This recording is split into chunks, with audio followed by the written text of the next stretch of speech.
What's cracking like it, everybody? Buddy Smart Guy Matt Sapala here, hailing to you from Dallas, Texas, and welcome back to another episode of the Seven Figure Squad podcast, episode 40. Man, in studio with me today is Milton Alvarez, my homie, my boy, my partner here on this podcast, and also my personal trainer. Milton, thanks for that workout the other day, man. I'm like, Jack, full body, huh? Yeah. Whew. Come on, baby. That hip thrust? That's one of the for sure things that a lot of my men are going to be very, very good at is getting their wives pregnant. So thanks to that exercise. So shout out to all the men trying to get their wives pregnant. Oh, my goodness. If you want to know what the workout is, check out my Instagram here, Money Smart Guy. I'll be posting here in a minute. But I'm thinking about doing a different type of Instagram post where I do that workout by voicing it over what you do to make us cry in the gym, man. Right. So pain is a great teacher. So, by the way, that exercise, because you had to pick it up, you had to squeeze it out. And I was looking at the weight. I couldn't believe that you had me lift that much weight. I'm like, that was a lot. Yeah. 315, and you put another quarter on it. Well, you have 4 kids, right? For a reason. Those glutes are strong enough. You have 4 kids, man. By the way, sometimes, guys, when I'm in the gym, man, sometimes Milton says, you're going to lift this and you do this many reps, whatever it is. I'm like, I do not question it. I'm just double checking what he says because sometimes it isn't clear. And I'm looking at the way you put it, so what is it about a coach? What is it about a trainer when he sees a client, the busyness of our day, what we got going on in our day, and you say, okay, this person can do that? Because what do I tell you all the time? Man, I'm glad you have so much faith in me. Yeah. For a coach, especially in the fitness world, they're able to see what you don't see yet.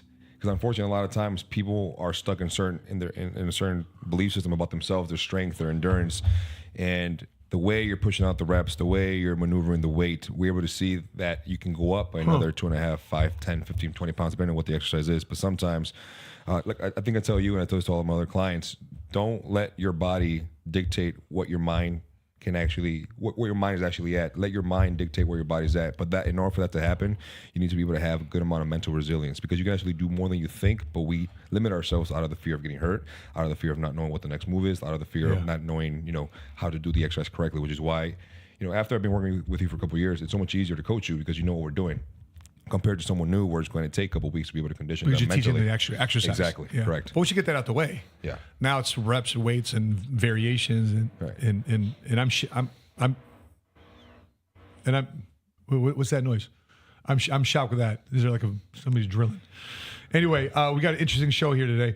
Where you live dictates your kids' lives. I guess who you associate with also dictates your kids' lives. There's a difference. The clip here I want to react to, but there's a difference in how our kids get taught here in school and what kids overseas are getting taught in schools. Very interesting perspective here. Ben Shapiro, who raised $4.8 million for the Daily Wire. We're going to react to that because oftentimes people think, they see people for where they're at, but they don't see the actual journey. They see people after chapter 35, but they never saw them after chapter 1. I think this is a good perspective for us to see, because lots of times people see Ben Shapiro or people in the media or people at an area of success in their life, and you think, it must be so lucky to be them, must be so fortunate to be them, without really understanding the work and the journey. And what happens is you talk your way out. We're going to discuss that too as well. Effect to the NFL. Taylor Swift's effect to the NFL. What? We're going to talk about that here in a second. We're going to do an update on the blind side conservatorship between the former tackle Ower versus the Tuohys, the family, the blind side. There was a legal dispute there. We'll give you an update on that too as well. And then Americans today are spending like there is no tomorrow. No wonder people live in paycheck to paycheck. So we'll unpack why and how they're doing it. So any thoughts, any topics here that you're covering on your end? Yeah, 3 topics from my end. 3 of them will be reaction, and 1 of them will be for the health and fitness. For the health and fitness, we have 3 hacks on how to get better sleep, and these are studies that we've looked into. I want to know this one. Yeah, especially you, Matthew. Yeah. This man went from, when I first met him, man was sleeping 2.5, 3 hours a night, to right now you're up to about 5.5 hours. I'm getting up there, bro. I'm doubling my sleep. It's taken a couple years, but you're up there now. So 3 hacks to get better sleep and to be able to wake up ready. So we looked into the best sleeping conditions, and we've even spoken to can't pronounce this word, somnologists, a doctor who specializes in sleep disorders. Okay. And then also, I want to be able to bring forth, especially for a lot of the young men, even older men, life-changing books. And I want to ask Matt as well, maybe the top 2-3 books that he's read in his life that's added value to him and his personal endeavors, as well as going into reaction videos when it comes down to men and women. Why men can't show emotions around women, leading to men are scared, and so are women. So the $1 million question is, why do we continually attract toxic people into our lives? That's actually a question that someone had last week while we were doing this podcast. And then from there, I want to be able to end with an encouraging word, and then as well talk about a life-changing piece of advice that we received from someone that we can give off to you guys. Amen to that. By the way, this is all the disposition and the mannerisms and the viewpoint of becoming a millionaire. All right, let's take a look. First one. First video, let's take a look at here. Where you live dictates your kids' lives. Environment. Let's take a look at this. Had more to do with your child's life by where you chose to live than by anything you will ever do inside that home. Short of abuse, neglect, or malnutrition, the rest of it is just trivial variation. It's where you live. Why? Because out-of-home influences are more powerful in shaping the life course of your child than in-home influences are. And those out-of-home influences are peer groups, other adults, neighborhoods, resources, schools, and the larger community that you made available to this child. That is how you shape your child's life course. The second biggest influence is also out of your hands, and that's genetics. And you don't get to determine that. Now, do not mistake what I am saying. The knowledge your child possesses, what they know, is clearly a function of exposure in the environment. But their traits, their abilities, their makeup, their personality is not. Interesting. Interesting. But why is this so important? Here's why. Because every time I do a workshop, I ask people all the time, are you happy with where they live? A lot of people aren't happy with where they live. Are you trustful of the current public school system? Not one hand goes up. Matter of fact, disgust is expressed in our workshops. There's research here by Cornell University. Environmental and developmental psychologist Gary Evans, he said that there's really three things or a few things that affect. So first one is, why physical environment? The physical environment, noise level, overcrowding, housing, and neighborhood quality is where the location where you raise your kid affects your child the most, because it affects their academic achievement. What does cognitive mean? Brain function? Yeah. Okay. Affects academic achievement, cognitive, social, and emotional development, as well as parenting behavior. And so what I recognize here, having 5 kids now, the 3 older ones are giving me feedback. This is how you really were as a dad. You know, for example, my daughter was here this weekend. Mm-hmm. And so I had a choice between raising her in my old high school, which my old high school, the freshman and sophomore, they've upgraded to high school now. Yeah. That there's now, for the freshmen and sophomores, a daycare provided for them. Not for them, but for their kids. Wow. For the freshman and sophomore class. Because the junior senior class have a different daycare in the school. So do you think I want my kids to be in around environments? Oh, I can just have a kid because I can have my kid watch it. And they're 14, 15, 16 years old. I'm not having that. Yeah. I want them exposed to that assumption. Well, some people say, well, man, at least if they have a kid, they have some place to go and they can complete their education. I don't want my kids around that assumption that that's the standard. That's my issue. So it's different neighborhoods. You know this in Chicago, even here in Dallas. Certain neighborhoods invoke different behaviors, responses. Look at the businesses. In Chicago, what do we have in the hood? In Chicago, you have a paycheck cashing station, Yellow Currency Exchange. You have a liquor store right next to it. You got a Harold's Chicken, JJ Fish. And then you got a church. Next block, same thing. All over the neighborhood. You go to a wealthy neighborhood. What do they have? Bank, real estate, insurance, accounting, architecture, home builders. Look at the different types of businesses in the environment that you live in. And ask yourself this question. What do those businesses do? What are they reflecting of what the people in a community really want? What are they really making? What do they really have in terms of aspirations for the future of their families, their children? Are they safe in that environment? So when I'm living in a neighborhood, I'm living in and out, bro. Every day, I pinch. Every time I go through those gates, guard salutes me in. I'm pinching myself. I really live here. I really live here. I really live here compared to where I used to live in Chicago. Because the reason is people today are affected distinctly by where they live. Lots of people live in New York. Lots of people live in Chicago. Lots of people live in LA, San Francisco, some of these big cities. Are leaving and going where? Neighborhoods where they feel safe. Neighborhoods where they feel their children have a shot at a decent education. What's your thoughts on this? I'm going to counter that. And maybe you can attest to this as well. There's a study that also shows that in psychology that the first 6 years of a child's life is a crucial 6 years because everything that they see, everything that they hear, everything that they experience, the interaction amongst their parents and what their parents teach them plays a massive role on wiring their subconscious mind. So now they grow up 7 years and beyond. Sure, the social construct can definitely influence who they are, but at the end, once they get to a certain age, wouldn't you agree that that's whatever you taught them at a very young age is what they're going to lead their lives with, even though they might go through a season of the demonizing aspect. They might go through a season of that and trying to find themselves and figure themselves out, and counter your suggestions and oppose what you're saying and rebel against you. But at the end of the day, they fall back onto the teachings that you brought forth. So, because a lot of times for myself is a lot of my friends and their parents would say, you know what, man, the school that you go to doesn't make you or break you. It's how you bring them up in your household, and if you know how to bring them up in your household, that doesn't really matter in what environment you put them in, because they will be able to, your teachings will surpass everything else. I agree to an extent. Why? Where do you think your kids are for 8, 9, 10 hours a day? With you or with somebody else? Yeah. Are they with teachers? Are they with school supervisors? Are they with other students?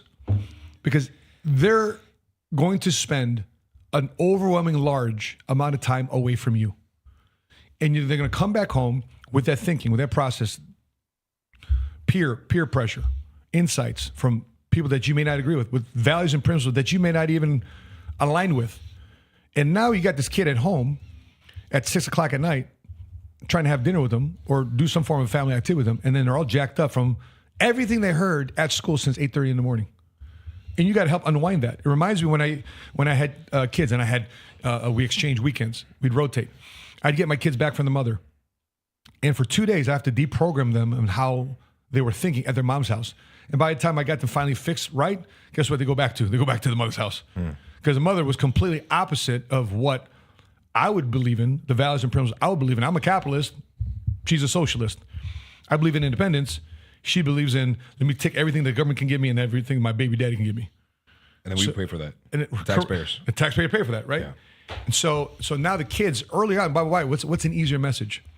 Get everything you can for free from the government. Get everything you can from the legal system. Get everything you can from whoever thinks that you owe you. The blame game, the entitlement game is very strong. It's very attractive because you don't got to go to work. All you got to do is file paperwork and lawsuit, whatever the case may be.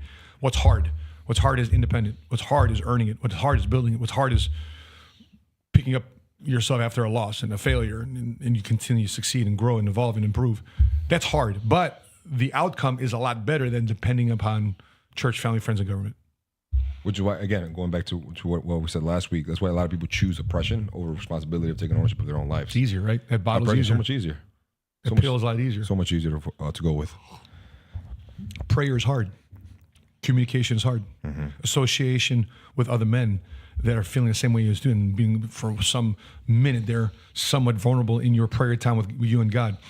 Even with that same disposition with maybe another dude that's going through the same situation as you are. But when the craziest thing sometimes though, when guys get it, I've been to many men's retreats. When you're around men and you feel protected around men and you're okay, nobody's going to be attacking each other, nobody's going to be using anything against each other. Guess what men actually do? They break down, they cry like freaking babies, man. Ever been to a men's retreat like that? They break down, cry like freaking babies because men hold in their anger and the frustration for so long. Not to deviate from the topic, but if you're a man and you're in this environment, see at night, and he's the first thing he sees in the morning. I'm joking around with him when he's going to bed. I'm joking around with him when we wake up. I'm not yelling. I'm not stressing out. I'm just looking at these kids. Same thing too with JoJo. My 3 older kids, not so much. So here's some solutions if you want to improve the environment to better raise your children and to have the things affect them in a positive way. Number one, make another extra $1,000 extra month. Why make another extra $1,000 a month? An extra $1,000 a month on top of your rent or your mortgage can either get you in a better neighborhood that you rent in or a property that you buy.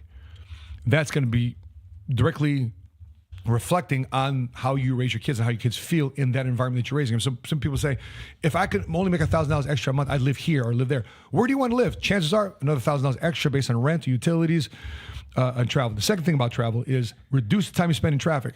You know what I love about Dallas, bro? To this topic, compared to Chicago, there's barely any traffic.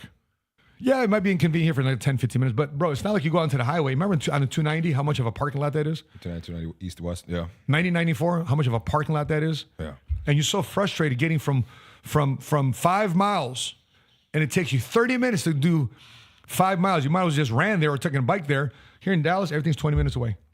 School's 10 minutes away. Our office is 20 minutes away. A gym across the street. Yeah. So reduce the time you have to travel and commute and do the activities for your children.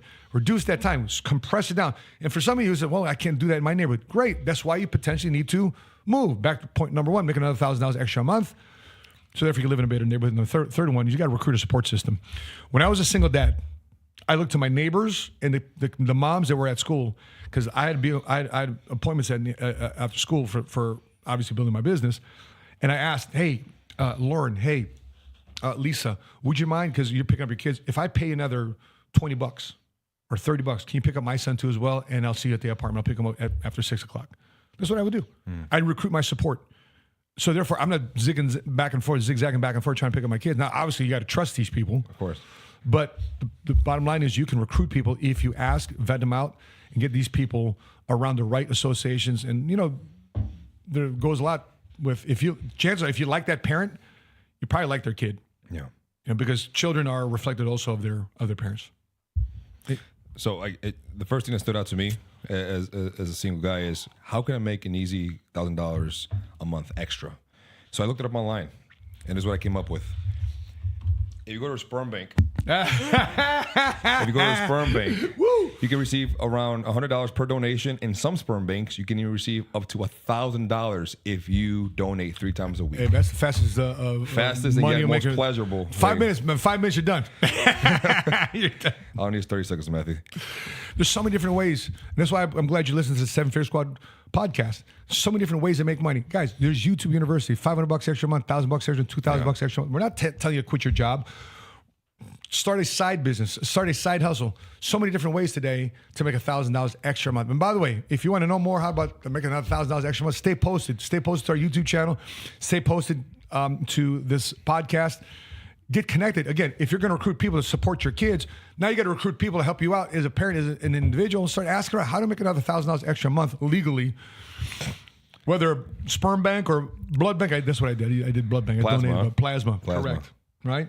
Different things. Which leads me to my second point. There's a difference in education.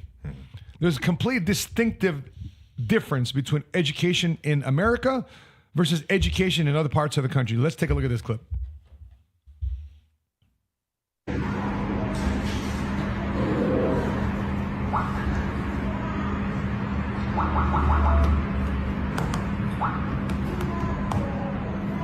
Check. When you see me, say you gotta say what's up. Wanna be on my roster, but it's no love. Ski. We need this money, then we turn it up. Work up to your desk, hold it up. When I holler miss, pay that be turned up. Read it every day to get the scores up. And on the way to success, it ain't no love.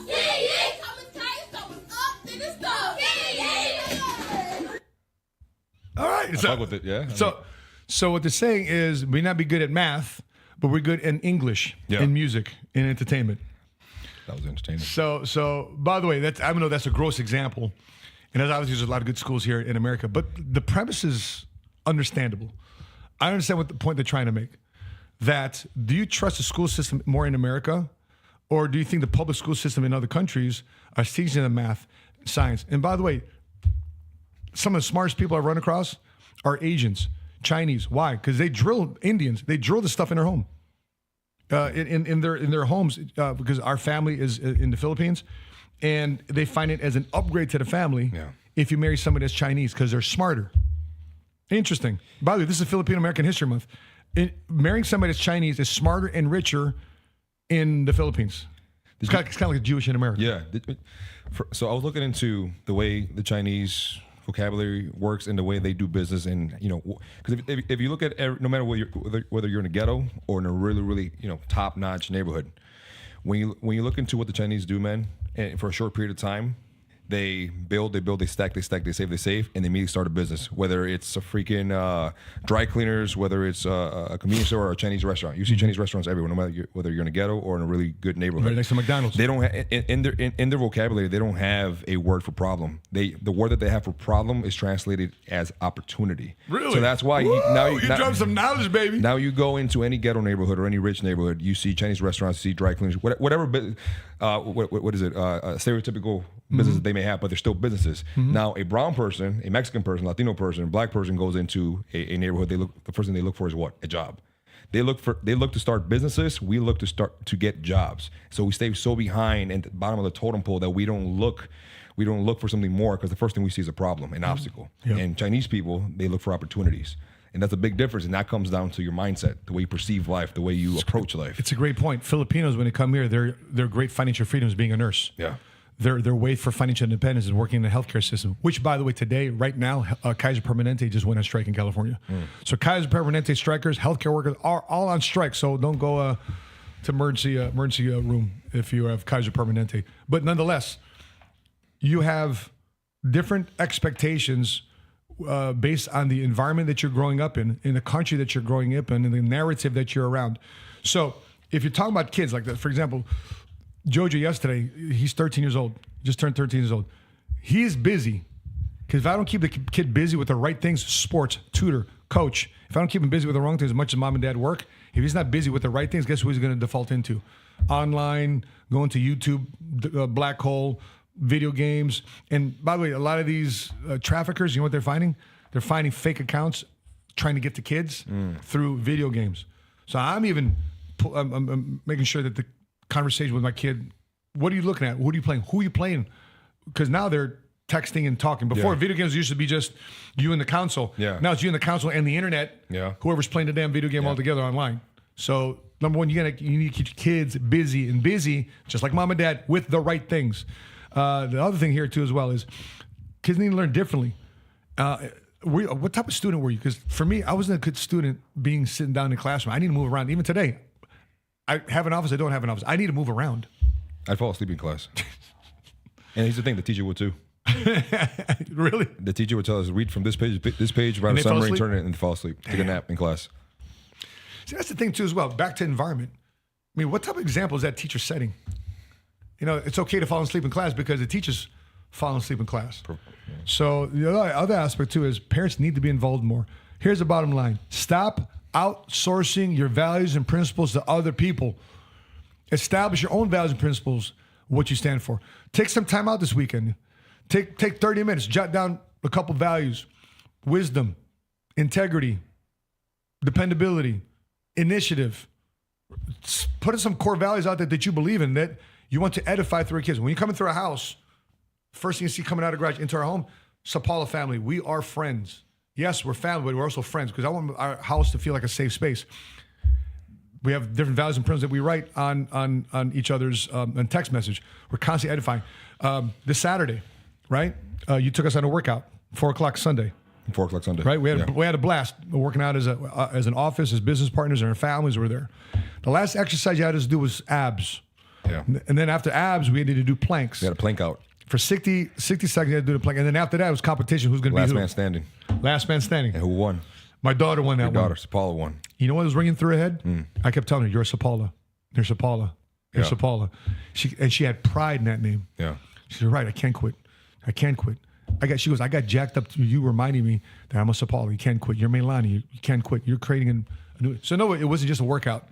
It was an opportunity to push limits and test that value and principle, see if it meant something. Beyond her threshold. Yeah. You're right. So that was kind of a cool experience. That was a sick experience, man. So we're gonna have that. All right. So Ben Shapiro is in this clip talking about how he started the Daily Wire, which is a media company. So let's take a look at this clip and how he raised money for his company. We need $1 million, and if you give us $1 million, we will generate you a money machine that lasts for all of time. I take out a napkin and a pen, and I say, here is our business plan. $, arrow, Facebook, arrow, website, arrow back to $. This is our business plan. They fired Jeremy the next day. We have two choices at this point. Choice number one is we mortgage our houses and just do the idea ourselves. And this was, in retrospect, what we probably should have done. Yeah. At the time, we find a family office, and we pitch this family office on exactly this plan. And this guy at the end of the table turns to me and says, we get a lot of pitches on media companies just like this one. What makes you think you're so special? And I was like, I'm better at this than anyone on the planet. Everyone who's pitched to you is worse at this than I am. And for a second, there was like dead silence in the room. And then everybody started laughing, and they put the money into the company. And the initial amount of money they put into the company was $4.8 million.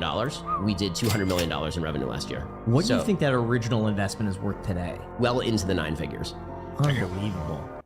You basically flipped 4.8 million. So if I was an investor in that, $4.8 million would not be worth over 9 figures, $100 million plus. So what's your takeaways from just hearing Ben Shapiro? Ben Shapiro is probably one of the greatest debaters in the marketplace today. Extremely intelligent guy. He's Jewish. A lot of people don't know what he said, a family office. A family office, for those of you who don't know, a family office, let's say your last name. Let's say you're the Rockefellers. Let's say you're the Kennedys. Let's say you're the Bushes.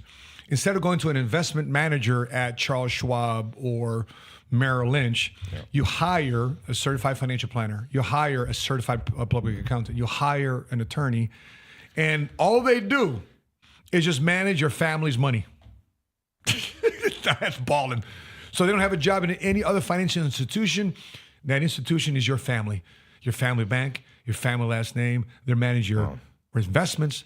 They're managing your real estate portfolio. They're managing your brand. They're managing your speaking engagements. That's the family. So in other words, instead of pitching a typical traditional investor, he pitched a rich family. That's what a family office is. I mean, well, one of the first things that I saw with this guy is he knows his stuff. He knows his craft. So before if you're anyone, are you familiar with his work? Yeah. I mean, he knows what he's doing. I've been following this guy for a couple of years now. So if you're planning pulling a stunt like this and go along the lines of trying to build a company or a media company or whatever the case may be, and you're looking for investors, you need to know what you're doing. You need to know your craft. You need to be able to be in the right headspace so that way you know what your next 2, 3, 4, 5 moves are. And also, it's the thing about social media is there's constant there's trends. So one of the biggest things for any social media person or anyone trying to create something that people will latch onto and continue this journey with them is being able to consistently having to recreate their brand, having to recreate themselves, having to recreate the way they approach, the way they speak, the way they do media. Because again, bro, whatever was relevant maybe about 4 or 5 months ago is definitely not relevant anymore. The way you do social media, the way you do podcasts, the way you do audiobooks, whatever it may be, any topics that are being spoken about right now, a year ago weren't known, and whatever was known back then, now it's just another thing faded in space. Yep. Now on the flip side, some of you guys say, well, it must be nice. Cool to be him, though. At least he had a family office. He knew that he could pitch. Yeah. Guys, less than $500, I created an $83 million company. You don't need $1 million. You don't need $4.8 million. You need $500. You need $250. You need $100.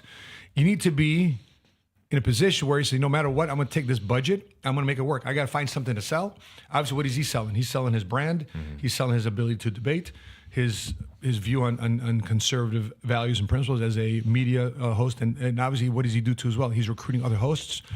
You know, Daily Wire, you got your Candace Owens over there. You got some of the biggest conservative influencers there at the Daily Wire providing their own shows and content. And he's obviously created a media company of it, doing $200 million in revenue last year.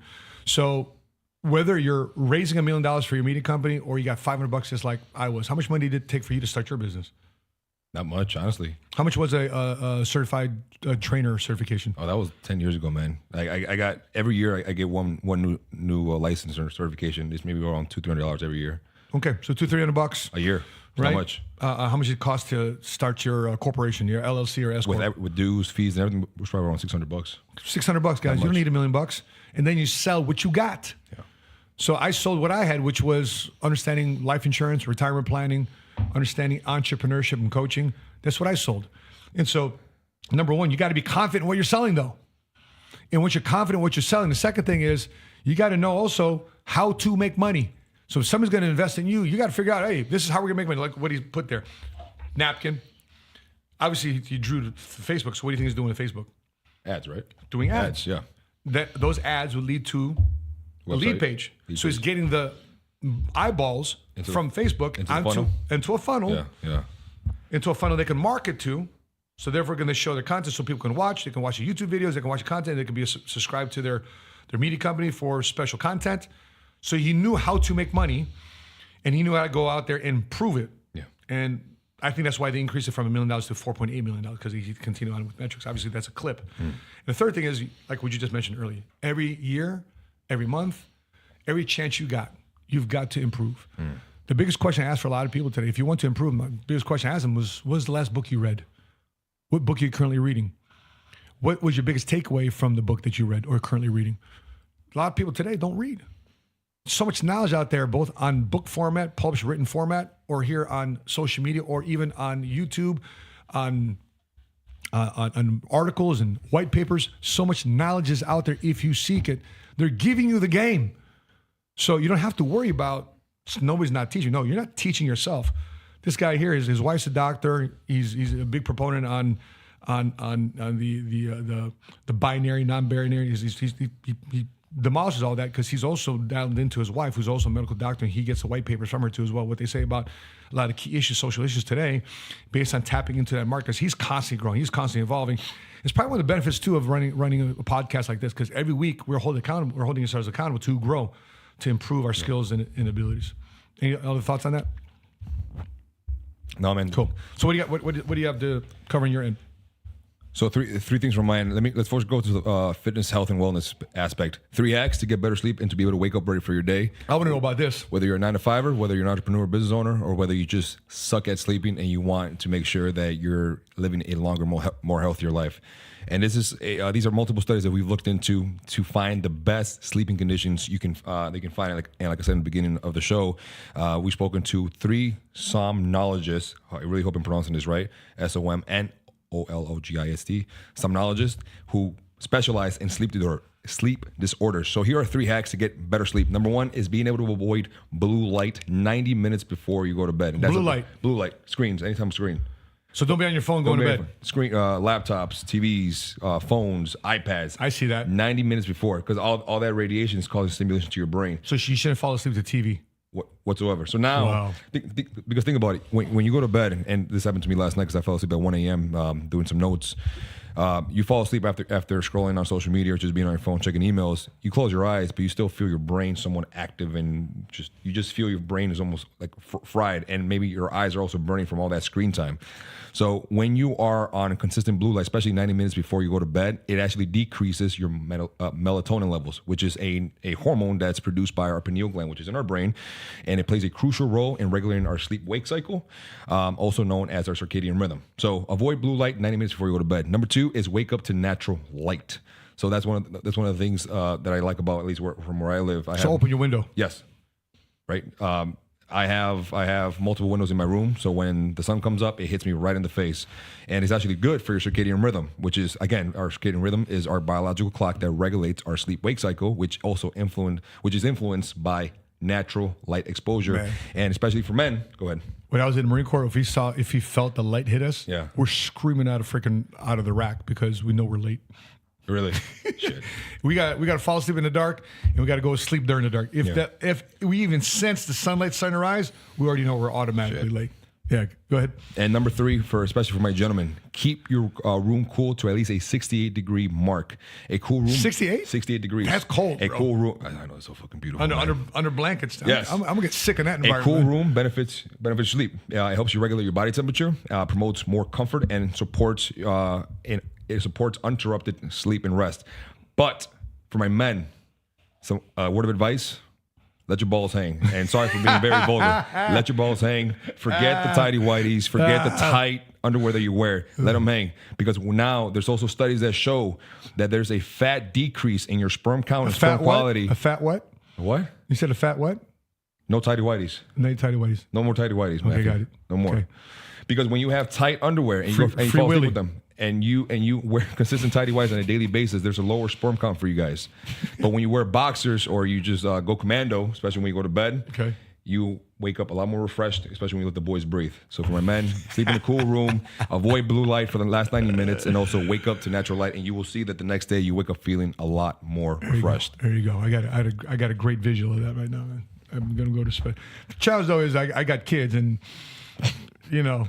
kids jump into bed with you in the middle of the night. Bobby! They cry, man. You scar your child for life, man. Yeah. But it's interesting those hacks though. Yeah. So one of those I can immediately improve is The blue light? the blue light. Yeah. Yeah, because to me, If it's just silent for me, it's hard for me to go to bed. But if I have that TV on and I hear the news in the background, I fall asleep. That's not good, apparently. Have you? I thought for quite some time, I thought you were doing those. That what is it? White noise? That Yeah, you're doing? that's one way to do it. But I got both. You got both. Mm-hmm. What? But for some reason the TV just flickering just kind of like lulls me to bed. That helps you. Weird. Interesting. Okay. Weird. Anyway, yeah. Who's gonna hack their sleep, man? And I thought, in entrepreneurship world, people's like, I'm team no sleep. Sleep's for broke people. Blah blah blah. But real quick, tell us why sleep is so important and why I need to work better on getting better sleep. Thank you, Matthew. I appreciate you being mindful of your health. Because because Kobe Bryant didn't want to sleep. Right. And Kobe said, Tim said, Kobe, you got to sleep. I don't got time. I got to work out. No, Kobe, your sleep is a workout. As soon as Kobe reframed it that way, he went to bed. Which, by the way, the I Cryo I'm going to, owned by Travis Allen. He's going to be one of the guests here in the podcast here soon. He owns I Cryo, and part of him just having a cryo chamber, he's got a red light bed. He's got a infrared sauna. He's got boots, the compression, and he's got a float bed. Yeah.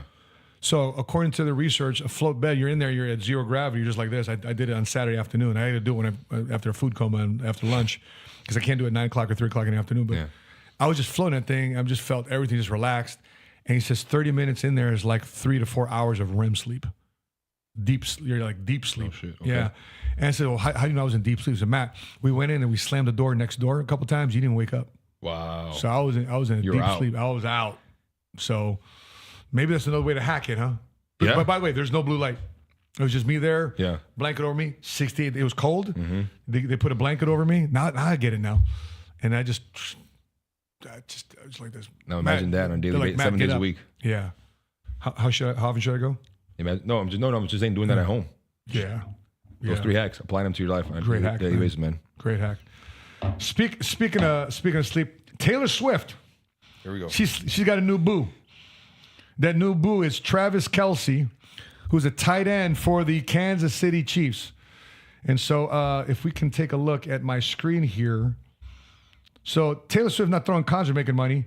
She's making money for the players in the NFL. Taylor Swift has the NFL notice as her economic dominance spread. Now, we covered Taylor Swift a few podcasts ago that throughout her tour, her Era tour, she generated over $1 billion of revenue collectively for all the cities she's toured. And everybody's excited. For example, Philadelphia. They're so happy Taylor Swift was coming to Philadelphia for a Taylor Swift concert because she brought a ton of revenue in that city that finally surpassed some of the challenges that they had during COVID. So they became an economic boost to the city, restaurants, hotels, Uber, taxis, etc., because Taylor Swift's having a concert. So bottom line, she's an economic powerhouse. Just ask the Federal Reserve, because guess who gave her a shout out in Philadelphia? The Federal Reserve of Philadelphia, the bank. Wow. Okay, so she's eclipsed the NFL's efforts to become even more popular. We got more 9 and 12-year-olds watching NFL because of Taylor Swift. But she injected billions into the U.S. economy, and so will her move. So she got a movie coming out. So if you guys didn't know this, she's dating a NFL athlete. Her concert broke the Ticketmaster website, prompting a congressional hearing into Ticketmaster's dominance of the ticketing industry. Basically, now a Taylor Swift concert is now a Republican and Democrat conversation. But her resale tickets, it's crazy here. So it's one thing to buy her tickets. The resale market is sick. Her resale tickets were going for an average of $3,800 a pop. Another one is Beyonce, whose Renaissance tour has yielded its own microeconomy everywhere she goes. By the way, salute to these two young ladies for creating such a brand and a following that other people are blessed. See, that's the thing. You think you're in business for yourself? No, you're blessing other people around you. Mm-hmm. Swift has a remarkable domestic impact. Her blockbuster era has yielded up to $4.6 billion in consumer spending for a concert. I'm still blown away by that. Okay? Swifties, her fans. Are you a Swiftie? No, I'm not a Swiftie, bro. I'm not a Swiftie. They were spending upwards of $20,000 to attend. People spend $20,000 to attend her concert. Okay? So, majority of her songs are about her breaking up with people. This woman got rich off of depression or heartbreak. Correct. And a lot of you guys are doing it for free. It's crazy. She monetized chaos. Wow, man. She monetized chaos. So she's impacted local economies, even let a shout out from the Federal Reserve. So now, here's the thing, though, is she's not, because she's dating this NFL football player, she's making the NFL even more popular. Okay? Granted, on the backs of the Chicago Bears, her first game she showed up, man, we're both from Chicago, and they just kicked our ass. That's rough, man. So they kept looking at the box that she was in. Okay? So she drew 24.3 million average viewers according to that game. Just because she's at the concert. More ratings, more views, more opportunities for advertising and eyeballs. Which aired again, they saw 8.1% increase in female viewers Because she's at the game. from 12 to 17 years old because she's at the game. Wow. Now, here's the thing too as well, who she's blessing. She's blessing her boyfriend, Travis Kelce, tight end. Considered one of the best tight ends in the history of the NFL, and a one-time host of Saturday Night Live, has seen his popularity rise because he's dating this girl. I don't know if she's right for him, but his merchandise sales reported skyrocketed nearly 400% just days after the game. And the financial windfall for him doesn't seem likely to end soon. Why? Because he makes a cut of the jersey sales. So you already know where this is going, right? Yeah. You're dating a girl. Think about this real quick. Back, Jordan. Think about this. You're dating a girl that's made her career on breakups. So, guess what her future song is going to be? I used to have a tight end. You brought this up yesterday at the gym. I should have known you were going to bring this up. This was a Monday conversation. But you know, that's been inspired by him. And guess what? That future breakup song, that's going to be a viral song because all this build is one thing to be built up, man. Yeah. But I see, however long this is going to last, a future breakup song is in the writing. I probably prove me wrong. Taylor Swift and Travis Kelce get married. Prove me wrong. But in the meantime, guess what? In the meantime, another crazy future song is about to be written by Taylor Swift on this future breakup. I don't know, man. I feel like Taylor Swift is the crazy one in this situation. She's gotten rich off of depression and breakup songs and heartbreak, and it's been year in and year out that she's dated all these guys, and it's for some reason it's her monetizing off of these breakups. So maybe, I don't know, maybe she's the one who has the issues. And I really hope, if it does end up happening, which I hope it doesn't, I really hope that this guy knows how to have the mental capacity to be able to look past it, especially when he seems to be the negative one amongst the media if and when they do break up. I really hope it doesn't affect the way he plays. But now it comes back to the idea of, if there is some form of breakup and It's happening. It's happened. And now he's the one who's going to go through the emotional and the mental turmoil. Mm-hmm. Is he, as a man, are you allowed to show emotion and people give you the grace to say, we get it, we understand? 'Cause that's one of the biggest things that happen right now during this generation, where men just cannot show emotion. And I actually have a video on that I wanted to show. But by the way, here's what happens when they break up. Yeah. He's going to be a Hall of Famer, bro. Yeah? His biggest response is massive success. If he has he's going to be in that gym lifting out. He's like, you broke with me. I want to make sure you regret this for the rest of your life. Yeah. That's how most men. I sure really hope he has that identity, man. To breakups. At least that's the winners. That's how they respond to breakups. Can we show that video? Men can't show emotion around women. Should we do something deeper? Should we go deep? When's the last time you cried? He's trying to cry now. No, I lost my best friend this year, so it's still been a hard thing for me. I'm so sorry. He made me think about it. I'm so sorry. Oh my god. Can we give him a hug? Wait, is that allowed? Can we give him a group hug? Oh my gosh. Group hug? So sorry. Yeah, he's just doing that for the hugs, man. Check this out. It's hard. I'm going on drugs. He just lost a friend. That was my brother. For me. And then I was just like mildly uncomfortable, which is nothing against him. And then the bottom, it's not like I dislike anyone. I'm very disinterested in a lot of people. And so I think it's just like you guys are cool. What? He was I top 2 don't and knows even everything. know why, but okay, thank you. That's very kind. Like, Interesting yeah. social experiment here. Physical appearance ranking, final ranking. So, The experiment was rate them from 1 to 5, from the most good looking and then the most attractive. Good looking, obviously physical, attractive the way you carry yourself. Can you show that last ranking there, Jordan? Just hit the still. There's something Still At the very end, yeah, at the very end. all the way at the very end. Yeah. Okay, thank you. We can't forward it. Yeah. Just kill it. Just kill the There you go, sound right for it. there. Okay, Perfect, good, right good, there. So physical appearance ranking and also the final ranking when it comes down to the attractiveness. Okay. The guy who, when they asked the question, like, when was the last time you guys cried? He lost it because he just recently lost a friend, his best friend. So he got emotional when they asked that question. So what ends up happening, if you look at him, he's not a bad looking guy. He's a handsome dude. Guy in the blue shirt? The guy in the blue shirt, the guy who started crying. But the moment he started crying, the women comforted him. But how is it that a man, respectfully, he's a handsome guy. Thank you, Jordan. Yeah, he's a handsome guy. Yet when he came after that emotional question, and he's up there he's up there on physical look-wise, appearance. right? Number 2. But now attractiveness, he's dead last. And they said at the end, oh, there's nothing against him. It's just kind of uncomfortable that he showed feelings. It's kind of uncomfortable that he cried. Ranked by the women or ranked by the dudes? By the women. Women ranked the men. So appearance-wise, he's top 2. Good. But attractiveness, based off of who the questions that they were answering, man came out dead last after that last question. So it goes to show, can men really show women emotion without the women finding them as a turnoff?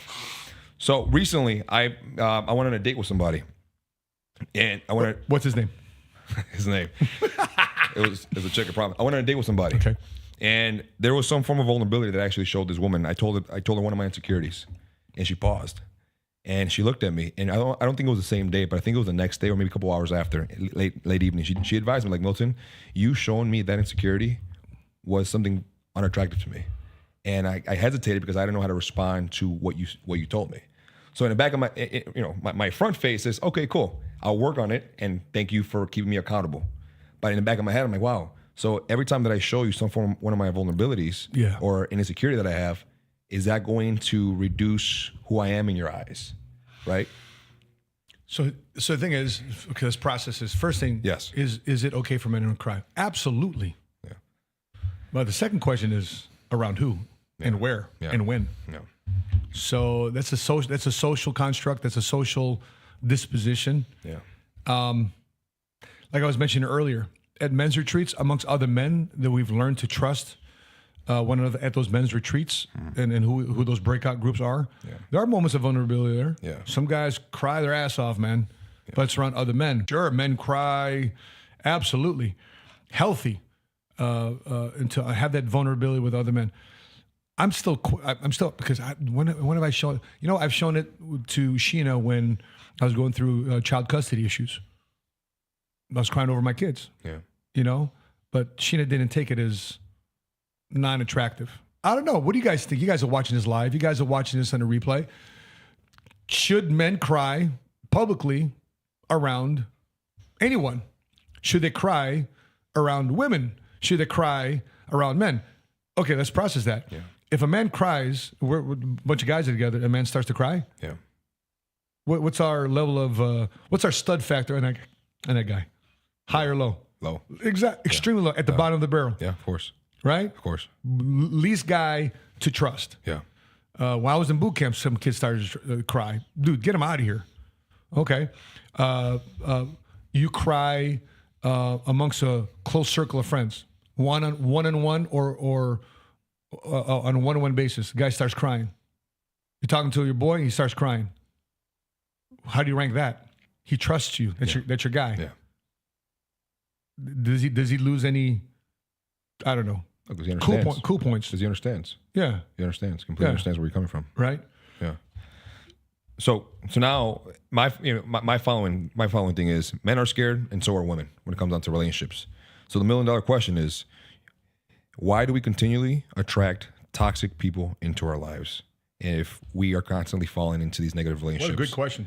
So this is actually a question that someone asked us last week on the podcast. So we can pull up that video, Jordan. That'd Really? be great. Okay. Yeah. That was a question on the podcast? Yeah. We get attracted to the person who recreates the emotional experience we had as children. Damn. It is the emotional experience that is our addiction. We think that we get attracted to a person who resembles our father or our mother. If it only was so clear. No. Now, if you go back to your childhood and how you predominantly felt, and now go, okay, I attracted that person, I can guarantee you it was to awaken and evoke the same emotional experience. Go to the next intimate relationship.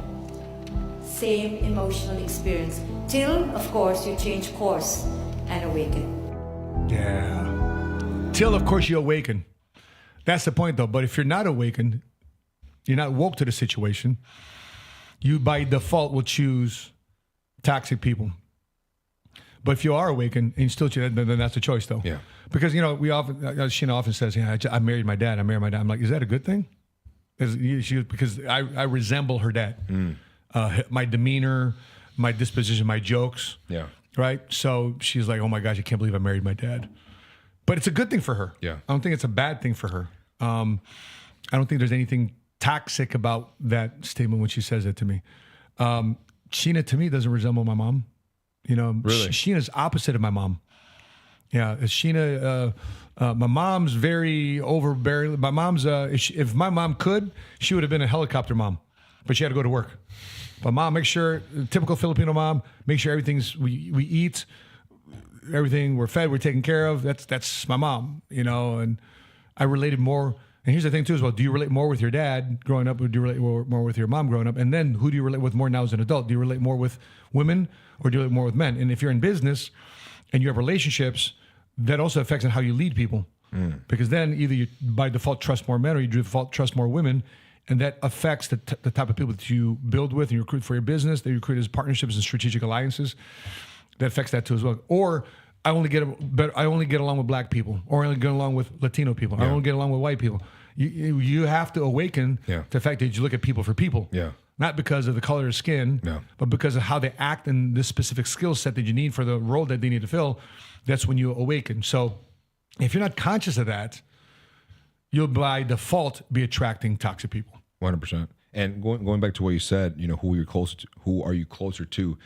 And I was doing some reflecting as you were speaking, and I noticed that when I was a kid, when I was younger, maybe my early teens even, I was very close to my mother. And I related to my mom so much more during that time. But now as an adult, now that my father's gone, I relate a lot more to my father and who he is and who he was and the way he raised me. And it makes so much more sense on why he did what he did and why he said what he said. And one of the things that he would consistently tell me was, Milton, you will never lose money chasing your purpose that God has given you. But the moment that you start chasing the money, you're going to completely lose yourself and lose the purpose and the sense of the purpose that God has given you. And to me, that just stuck with me through my entire young adulthood and even where I'm at today. So with you, what's one piece of advice that someone gave to you that just stuck with you and resonates with you on a daily basis? From my dad, he's every time my father would say something, he said, be careful what you say and what you promise, because now you got to come through. So be careful what you say yes to. Yeah. But if there's freedom in yes, there's even more freedom in no. That's probably one of the biggest things I would take away from my dad. And you've seen my dad. My dad. How many words has my dad spoken since the years you've known me and you've been around our family? How many words have you heard my dad speak? He's a man of few words, man. He's a man of few words. That's right. And if you have these toxic people in your life, guess what you end up doing with their finances, which leads us to this next article. The Wall Street Journal reports that Americans are still spending like there's no tomorrow. Concerts, trips, and designer handbags. What's your designer handbag, bro? Under Armour. Are taking priority. Such a jock, man. Are taking priority over saving for a home or a rainy day. Let's take a look at this. Consumers should be spending less by now. Why? Interest rates are up, inflation remains high, pandemic savings have shrunk, and the labor market is cooling. Yet, household spending, the primary driver of the nation's economic growth, remains robust. Americans spent 5.8% more in the year, well outstripping less than 4% inflation. In the experience economy, interesting there. That's a good word for it.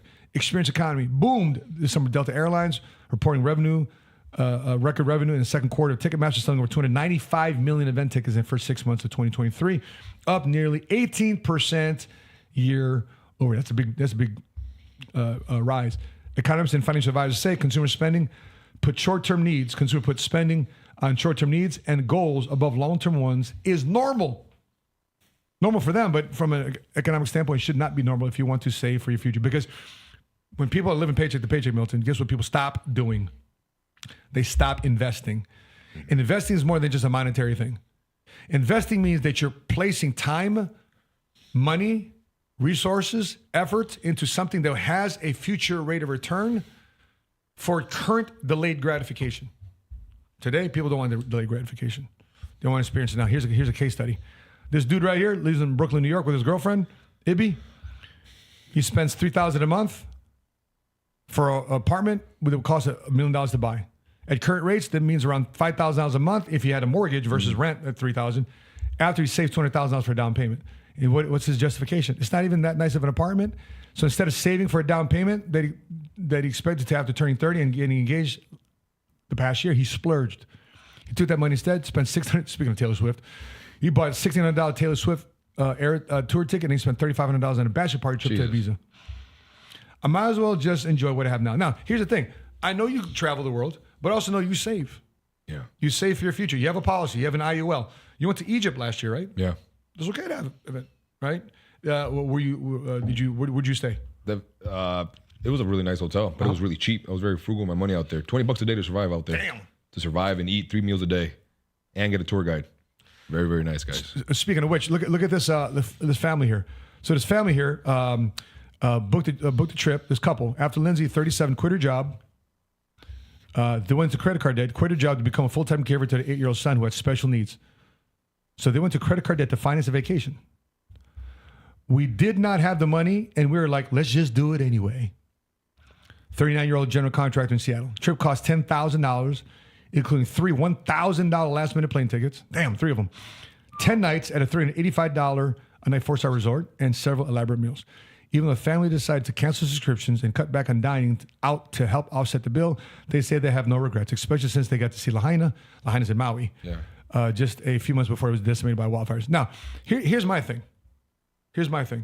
Dude, live your life. No judgment whatsoever. But at the same time, when you say, hey, government, pay off my student loan debt. Hey, I need some rent abatement. Yeah. Hey, I need more leaning on the government to give me some free shit.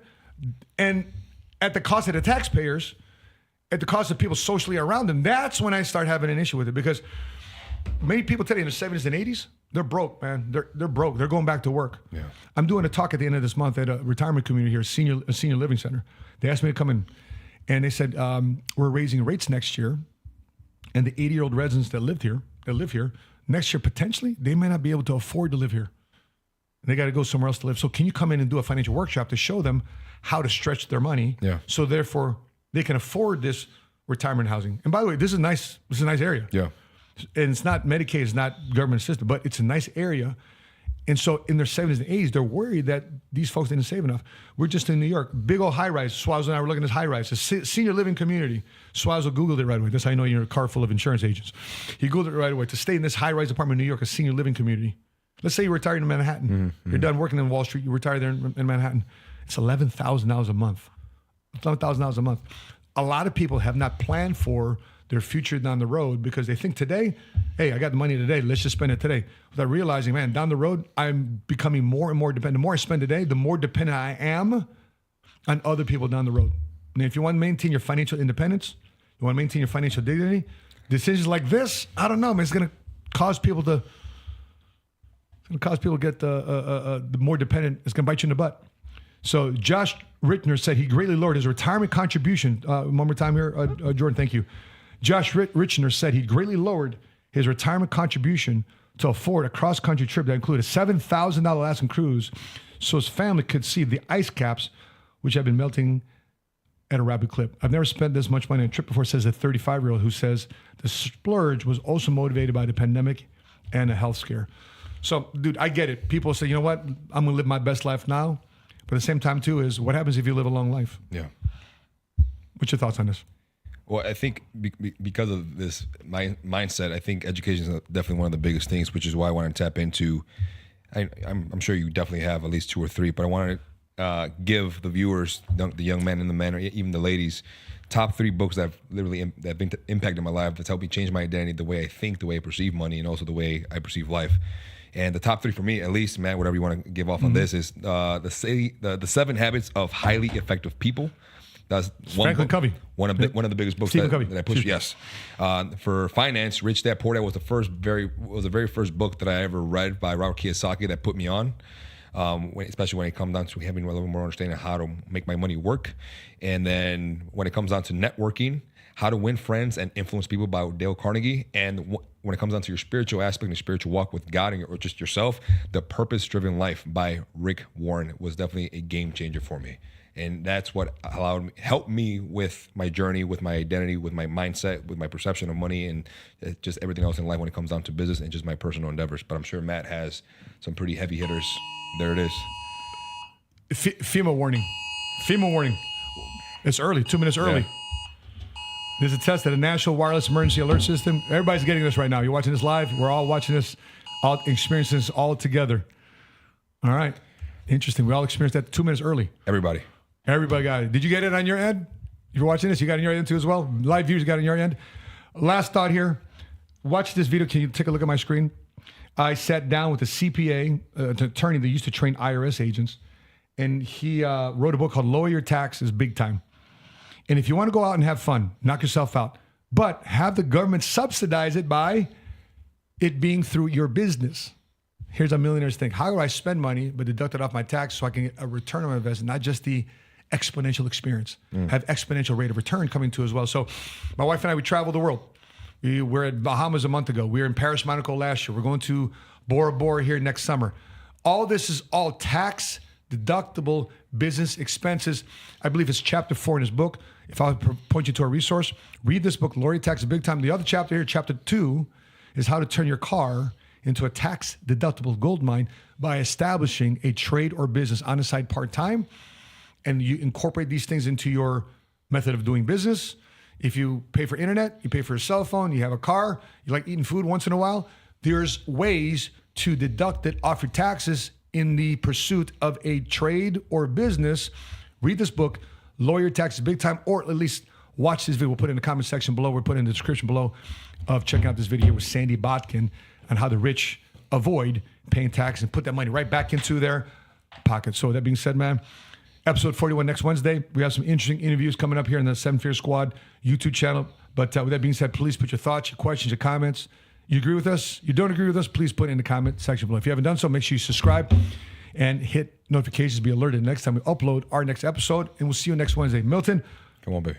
Till we meet again. Continue to live smart, continue to love smart, and be money smart today. See you next Wednesday. Bye-bye.